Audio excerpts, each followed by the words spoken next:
terbang ke rumah, singgah sebentar di dahan seri. Sebulan Ramadan menyuci jiwa, kini Syawal menyinar diri. Bunga melur gugur di laman, harumnya singgah ke ruang sukma.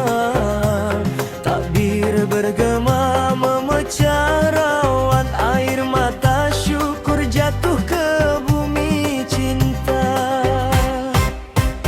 Di kerusan kenangan bersulam, kita anyam rindu dengan doa. Lentera malam menjadi saksi diam, betapa hati kembali kepadanya. Langit subuh bersita bernoda, seperti jiwa selepas diuji. Dosa semalam luruh tak bersisa, di hujung takbir yang suci. Kain telekung putih berlagu, mengusap pipi yang basah harapan. Di celah sujud aku menunggu ampunan Tuhan seluas lautan. Kuih dibilang bukan sekadar manis, ia lambang kasih tak terperi. Tangan bersalam jernih dan tulus, mengikat ukhuwah kembali bersemi. Jika ada luka terpendam di jiwa, hari ini kita ubati bersama. Jika ada kata terlanjur bicara, biarlah maaf menjadi mahkota. Salam Aidilfitri kami hulurkan, sejernih embun di pagi Syawal. Hati yang retak kita satukan dalam pelukan kasih yang kekal.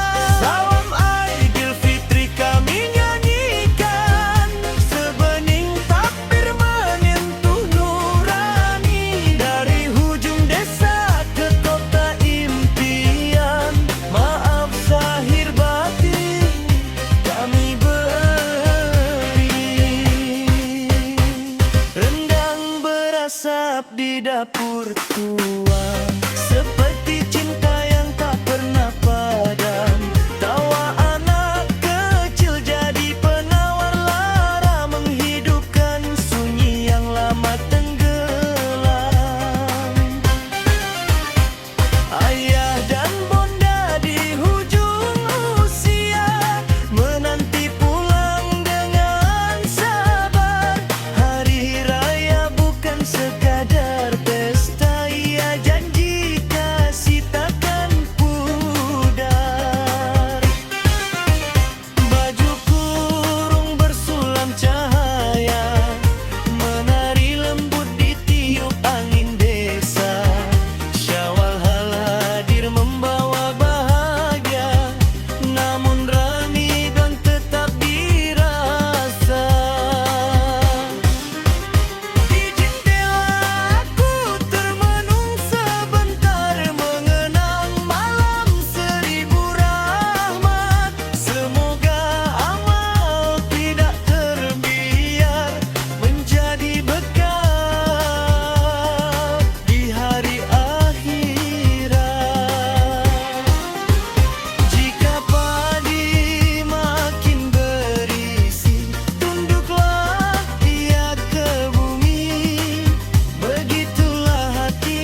sekadar hari.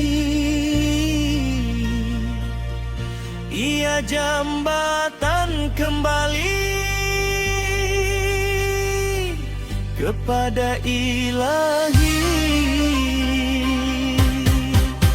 Salam Aidilfitri kami hulurkan, setulus cahaya mentari pagi. Segala salah cita lepaskan, agar damai bersemi kembali. Salam Aidilfitri kami ucapkan, dengan doa penuh harapan. Moga kasih terus dipertahankan hingga bertemu di taman keabadian. Patah galah dalam perahu, perahu hanyut ke tengah kali. Jika tersalah sepanjang waktu, ampun dan maaf setulus hati. Burung tempua membuat sarang-sarang indah di pohon tinggi. Jika berpisah jarak membentang, kasih Aidilfitri tetap abadi.